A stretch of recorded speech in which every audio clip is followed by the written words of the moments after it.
Tengok yang pertama, ta'rif ulumil Quran.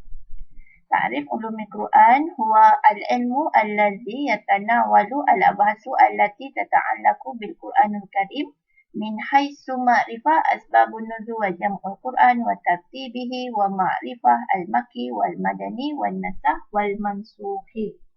Okey, maksudnya ialah ilmu di mana ilmu yang allazi yatanawalu abhasu, ilmu yang diambil untuk membahaskan perkara-perkara yang tata'allaku, yang berkaitan dengan Al-Quranul Karim.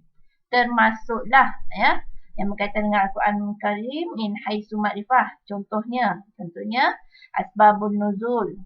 Asbabun nuzul wa jam'ul Quran wa tartibihi wa ma'rifah al-makki wal madani wa nasakh wa mansukh. Maksudnya ilmu yang terkandung dalam Al-Quran termasuklah asbabun nuzul, sebab turunnya ayat. Jam'ul Quran, pengumpulan Al-Quran secara tertib, dan juga ilmu untuk mengetahui makki wal madani, ayat makkiyah wal madaniyah wal nasakh wal mansukh. Okey, itu maksud ulumil Quran. Baik, cara nak hafal, Ustazah ada lagu kat sini. Ya, anak-anak boleh dengar lagu ni ya.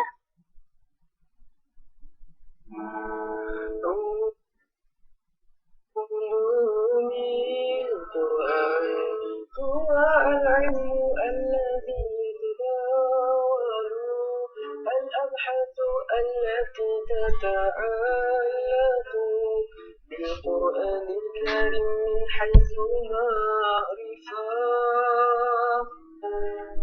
أسباب النزول وجمع القرآن وترتيبه ومعرفة المتن والمدني والناسخ والمنسوخ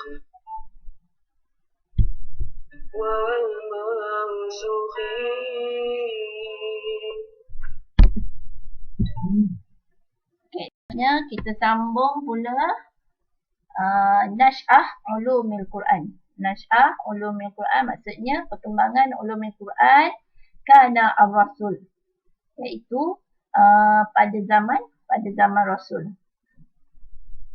Yang pertama, tengok pada urutan yang pertama, talaqa al-wahyu anillahi wahdahu wa hifdzuhu.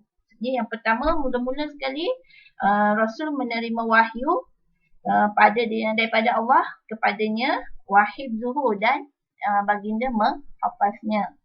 Baik, yang kedua, kemudian jam'ul Quran fi qalbihi.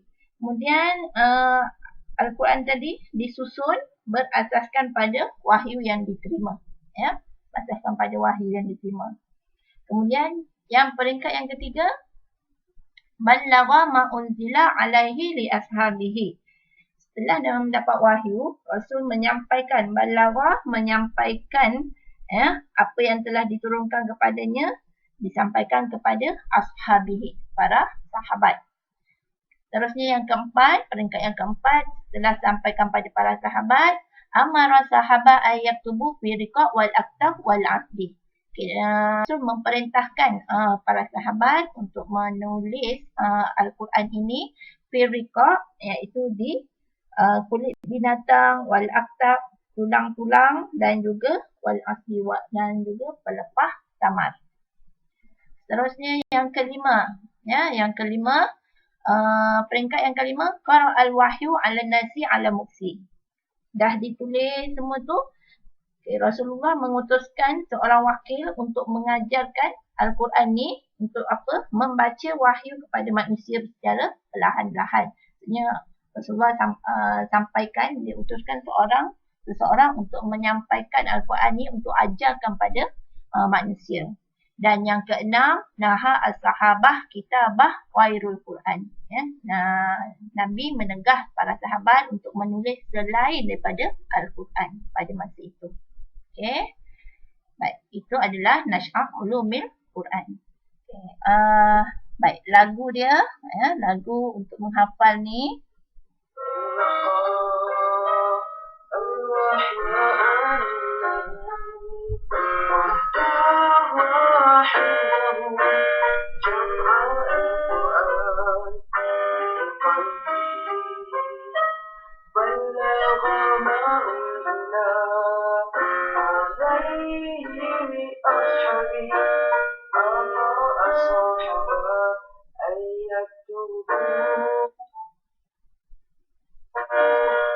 القرآن بالرضا والآداب والعصير قرأ الواحدة على المسير على مسير لا أصحاب كتابك غير القرآن كتابك غير القرآن. Okey, tengok slide yang seterusnya. Kalau tadi pada zaman Rasul, kita tengok pada zaman Asri As-Sahabah, pada zaman sahabat. Pada zaman sahabat, apa yang berlaku iaitu kita ada 3 peringkat. Yang pertama, pada zaman Khilafah Abu Bakar, pada zaman Abu Bakar, apa yang Abu Bakar perintahkan, Amara Zaid bin Sabit bi kitabatul Quran. Okey, Abu Bakar memerintahkan Zaid bin Sabit ni untuk menulis Al-Quran.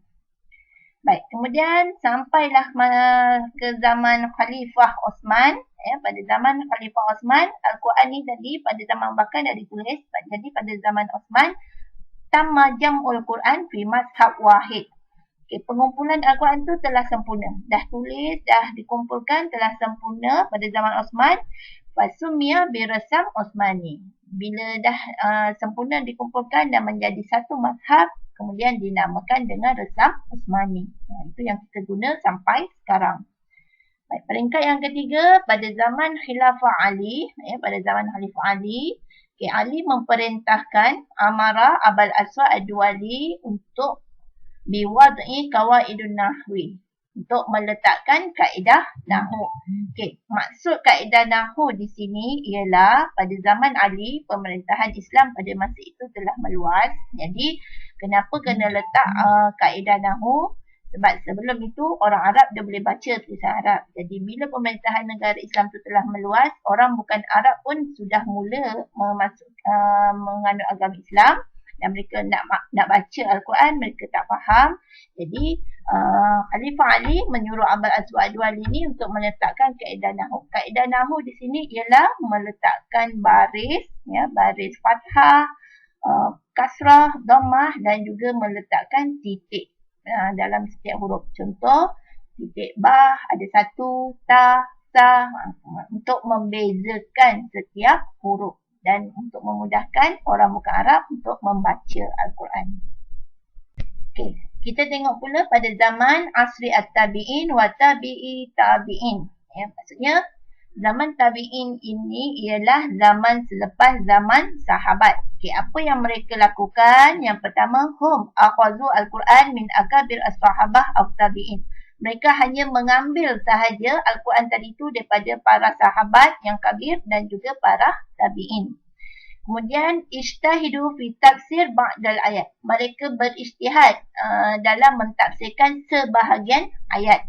Maksudnya mereka pada zaman tabi'in ini mereka tidak lagi menulis, mereka tidak lagi mengumpulkan Al-Quran, tapi mereka gunakan Al-Quran tadi untuk mentafsirkan sebahagian ayat. Kemudian yang ketiga, haula'i jami'an yatanawalu ilmu tafsir. Daripada mereka mentafsirkan ayat tadi, mereka kumpulkan semuanya itu, Al-Quran tadi, dan yatanawalu, dia ambil pada Al-Quran tadi pelbagai ilmu, antaranya ilmu tafsir, ilmu gharibul Quran, ilmu asbabun nuzul, ilmu maki wal madani wa ilmu wal nasah wal mansukh. Maksudnya dalam Al-Quran tu dia nak kenal asbabun nuzul dia, kemudian mana satu ayat makiyah, ayat madaniyah, yang mana nasah wal mansukh. Okey, itu berlaku pada zaman tabi'in wa tabi'i at-tabi'in. Okey, sebagai maklumat tambahan, maklumat tambahan di sini, kita nak kenal dulu siapa dia sahabat, siapa dia tabi'in, siapa dia tabi'u at-tabi'in. Sahabat ialah huwa man laqiya ar-rasul mu'minan bihi wa mata 'alal Islam. Sahabat ialah mereka yang berjumpa dengan Rasul, mukmin dan mereka mati dalam Islam. Okey, itu sahabat. Maksudnya dia yang jumpa dengan Rasul.